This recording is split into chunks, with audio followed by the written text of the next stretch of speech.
Hello everyone, welcome back into this channel, and today I will like to show you a simple tips that can help you increase the level of your video for your YouTube channel. Today's video that I will like to give to you is the way how you can get a template for the opening sentence for your vlog or for your video on YouTube.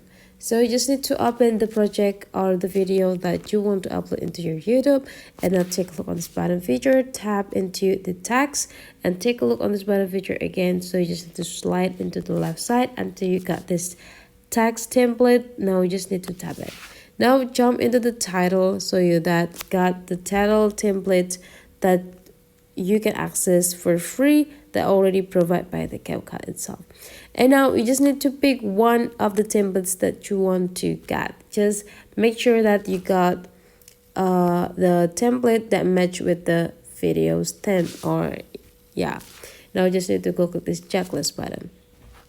Next thing you need to do is just adjusting the position if you want, and adjusting the durations too, so that this gonna be appear in the several seconds. Just depends on what you want. So right here, if you want to go edit the text, you just need to tap into the section, and then you just need to change into the new text that you want. And let's say I would like to ask you for a dance, so let's dance with me. Checklist button. Now here is the result, guys. Super simple and easy without any struggles. So that's for today's tutorial. Hopefully you enjoy this. Let's meet again into other tutorial.